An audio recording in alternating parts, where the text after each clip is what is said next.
हाफिज जी, पहले तो ये है कि एज ए क्रिकेटर जरूरी नहीं होता कि अगर कोई अच्छा क्रिकेटर होगा तो वो अच्छा कोच भी होगा। अब हमारा प्रॉब्लम क्या आ रहा है, हमारा प्रॉब्लम ये आ रहा है कि हम जो कोई अच्छा क्रिकेटर होता है ना, तो वो अगर कोचिंग लेवल पे आता है ना, तो वो कहते हैं कि यार इसको जो है वो किसी बड़े टीम के साथ लगा ले। कोई भी बंदा जो है वो ग्रास रूट पे काम ही नहीं कर रहा। तो जब आप किसी ग्रास रूट पे काम नहीं करते, फिर आपका खुद का जो एक्सपीरियंस है कोचिंग का वो ना हो ना, तो आपको आइडिया नहीं होता कि भाई आपने किसी लड़के की अगर किसी को इंजरी हुई है तो उसकी इंजरी के बाद जब वो आएगा तो उसके साथ मैंने काम किस तरीके से करना है। अगर किसी की कोई फॉल्ट है तो वो फॉल्ट मैंने दूर किस तरह करना है। अब आपने खुर्रम शहजाद की बात की है, खुर्रम शहजाद हमारे साथ 2018 में एचबीएल में खेला था। तो ये जो गलती कर रहा था ना, तो मैं 2 मैच खेला था एचबीएल से, फिर मैं टूर पे चला गया था। तो वो 2 मैचों में मैंने उसको कहा कि यार ये जो गलती आप कर रहे हो, ये अगर आप करोगे तो आप तो हर दूसरे तीसरे मैच के बाद इंजर्ड हो गए। तो यही खुर्रम शहजाद पाकिस्तान ए भी खेला हुआ है, पाकिस्तान कैंप भी किया हुआ है, एनसीए भी किया हुआ, हर चीज इसने की है। लेकिन मजाल है कि किसी एक बंदे ने जो उसकी वीकनेस है, जो उसकी गलती जो वो कर रहे हैं बॉलिंग में, वो ठीक नहीं की। ये जो आपने एक वीडियो देखी होगी, ये जब मैच खत्म हुआ है तो मैंने ये वीडियो बनाई थी कि भाई खुर्रम शहजाद जो है वो ज्यादा से ज्यादा एक आधा मैच और खेलेगा वरना वो इंजर्ड हो जाएगा। उसका रीजन ये है कि हमारे कोचेस का क्या होता है, हमारे कोचेस का जो है वो ये होता है कि हाँ यार ये बॉलर अच्छा बॉलिंग करे, ये आउट स्विंग है, ये इन स्विंग है। बायोमैकेनिक का किसी को भी पता नहीं है। और कोचिंग में जो मेन चीज है वो बायोमैकेनिक है। जब एक कोच को ये पता नहीं होता कि भाई ये बंदा जो है इसका ये फॉल्ट है, लेकिन ये फॉल्ट मैं दूर किस तरह करूंगा और इसकी बॉडी जो है वो किस तरह इस पे साथ देगी। तो जब तक आपको इस चीज का पता नहीं होता तो आप कभी भी जो है वो इम्प्रूव कर सकते हो। और यही रीजन होता है कि जब हमारे प्लेयर इंजर्ड होके वापस आते हैं तो उनको जो पुराने तरीके से वो बॉलिंग करते आ रहे थे या जो उसकी बॉडी स्ट्रक्चर थी उसी पे हम लगे हुए होते हैं।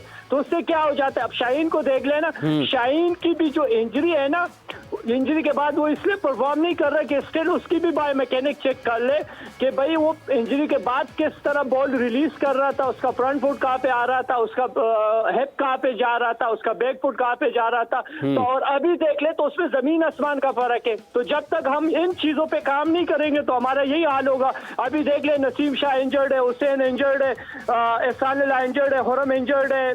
आप गिनना शुरू कर ले तो मेन तो सारे बॉलर इंजर्ड है।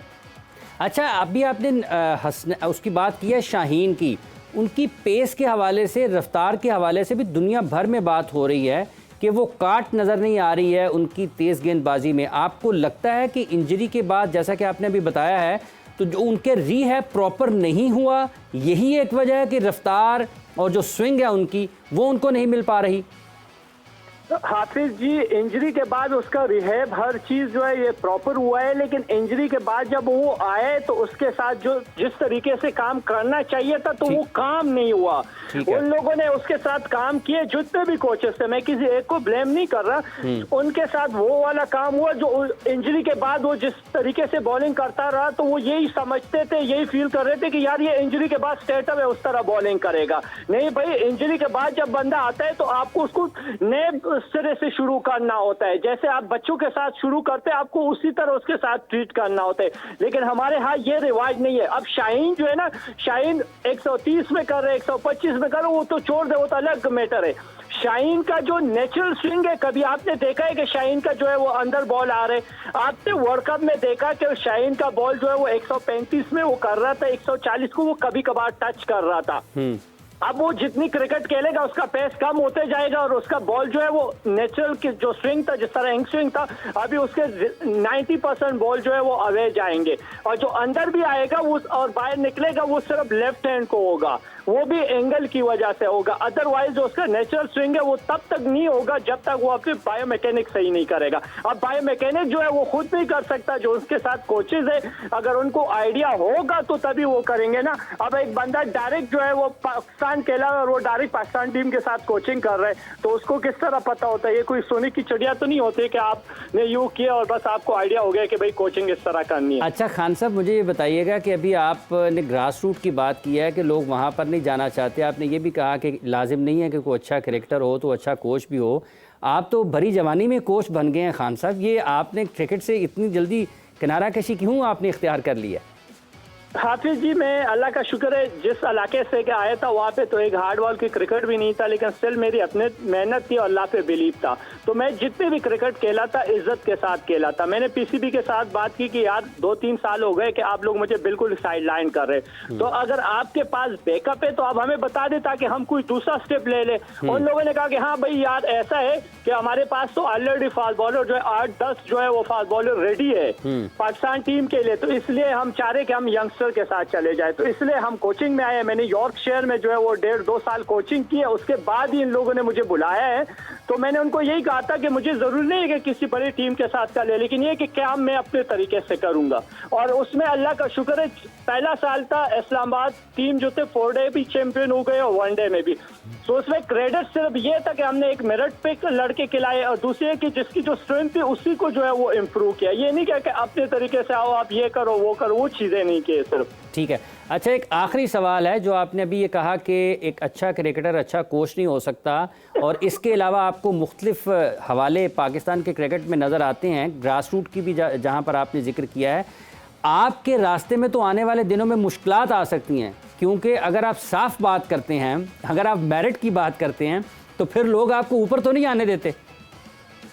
मैं हाफिज जी, आप मुझे कहते हो कि आइंदा की जो क्रिकेट है मुझे अभी भी उसके असरात जो है वो नजर आ रहे हैं, क्योंकि जब मैं पोर्डे में टीम खिला रहा था तो मैं पोर्डे में चैंपियन हुआ हूँ एक ऐसी टीम में जिसमें सिर्फ 2 लड़के ऐसे थे जो फर्स्ट क्लास क्रिकेट खेले थे, वरना कोई फर्स्ट क्लास प्लेयर नहीं था।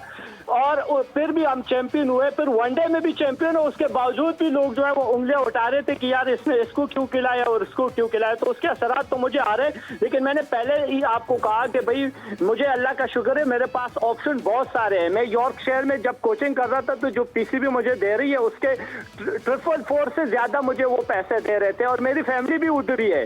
अभी मैंने वापस उधर ही जाने, लेकिन स्टिल मेरी प्रायोरिटी जो थी वो पाकिस्तान के लिए थी, है और रहेगी। हाँ, अगर ये मुझे चांस देंगे चाहे कोचिंग में या जिस भी फील्ड में हो क्रिकेट की, तो मैं अवेलेबल हूँ। अगर ये नहीं देंगे तो उसके बाद जाहिर बात है मैंने उधर ही जाके कोचिंग करनी है, क्योंकि वहाँ पे तो मेरे पास अपॉर्चुनिटी भी है। वो लोग खुद कह रहे कि आप आ जाओ, लेकिन मैंने पहले प्रायोरिटी जो है वो पाकिस्तान को देनी है। बहुत बहुत शुक्रिया आपका खान साहब, आपने अपना वक्त दिया और अपने ख्यालात का इजहार किया। अच्छा क्रिकेटर लाजिम नहीं कि अच्छा कोच ही हो, और उन्होंने वैसे ही किसी का नाम लिया, लेकिन ये ज़रूर कहा है कि ग्रास रूट पर या निचली सतह पर कोई नहीं काम करना चाहता, सब पाकिस्तान टीम को गले लगाते हैं। तो आपको लगता है कि इसी हवाले से आगे बढ़ना चाहिए, इसी तरीक़ाकार के तहत अगर कोई टीम डायरेक्टर बनता है तो पहले वो किसी रीजन की, किसी डिपार्टमेंट की, अंडर 19 की, ए टीम की कोचिंग करे और फिर पाकिस्तान की तरफ आए?